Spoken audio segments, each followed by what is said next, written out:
स्वाभाविक सी बात है, जब विजन भी बड़ा है, एग्जीक्यूशन भी इतना बढ़िया है, तो टफ टास्क मास्टर भी रहे होंगे। तो कोई कुछ किस्सा सुनाइए जहाँ पे। ऐसे तो ढेर सारे किस्से आपको सब जगह मिल जाएंगे जी। मोदी जी हिसाब किताब कठोरता से लेते हैं, इसके कारण बहुत नाराजगी भी है।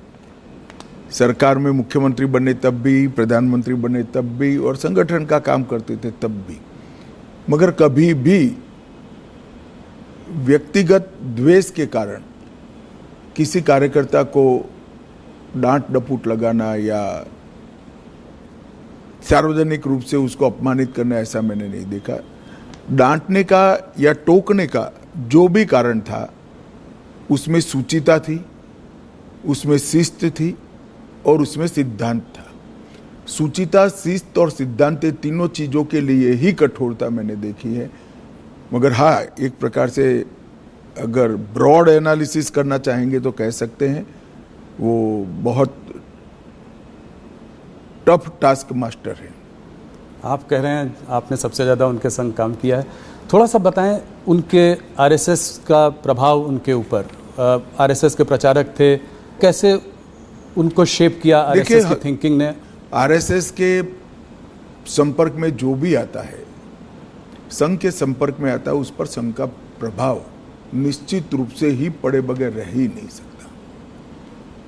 आज नरेंद्र मोदी जी जाने जाते हैं कैसे नेता के रूप में, जिसके लिए देश सबसे प्रथम है, उसके बाद पार्टी है, उसके बाद पार्टी के कार्यकर्ता है। ये जो राष्ट्र प्रथम का पूरा इतना लंबा कालखंड 75 साल का जो दिखाई पड़ता है, मैं मानता हूं वो संघ के ही संस्कार है। और संघ के संस्कारों को लंबे डिसिप्लिन जीवन के तहत उन्होंने अपनी प्रकृति में बदला है। तो संघ के संस्कारों को स्वीकार करने में या उसके हिसाब से जीने में कोई तकलीफ नहीं पड़ती। जब प्रकृति ही व्यक्ति की ऐसी हो जाती है तो अपने आप काम उसी तरह से चलता है। अमित जी, काफ़ी लोग कहते हैं कि आप और मोदी जी एक ही सिक्के के दो पहलू हैं, तो इस जुगलबंदी का राज बताएं। कैसे केमिस्ट्री? ऐसा कहना ठीक नहीं है। मोदी जी और कार्यकर्ता दोनों एक सिक्के के दो पहलू हैं।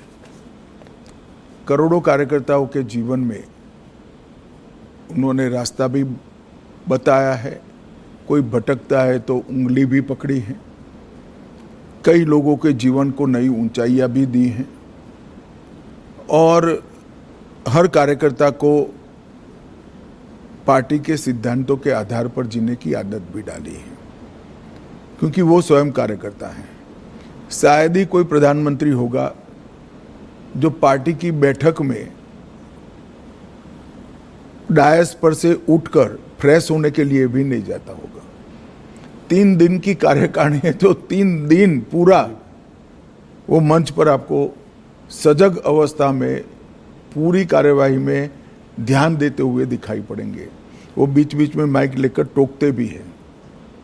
और एक प्रकार से मैं कहूँ तो इसके कारण कार्यकारिणियों की उपस्थिति बढ़ गई है, क्योंकि जब आपका नेता स्वयं ही बैठता है तो सभी लोगों को बैठना ही पड़ता है।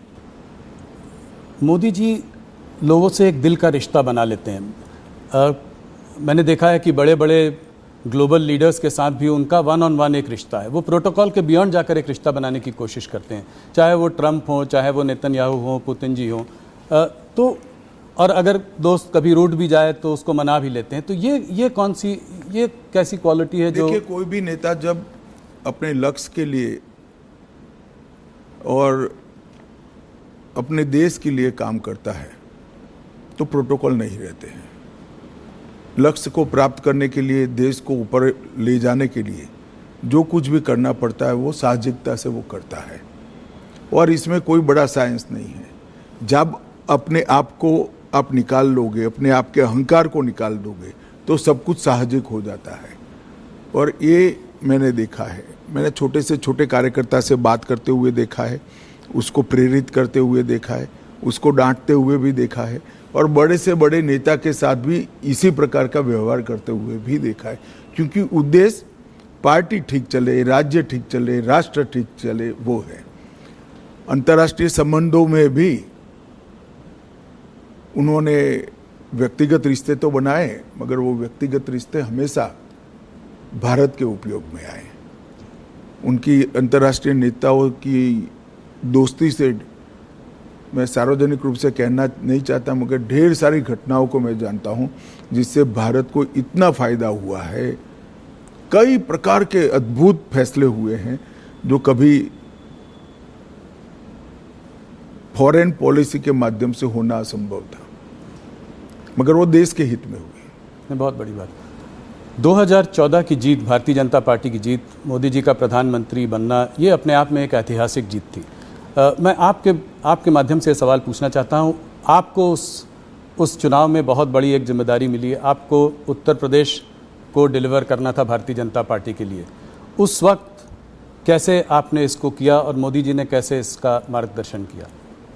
देखिए, पूरे देश भर में कांग्रेस के खिलाफ गुस्सा और नफरत दोनों थी, और मोदी जी के एक प्रकार से 12 साल के मुख्यमंत्री काल के कारण गुजरात मॉडल पूरे देश को आकर्षित करता था।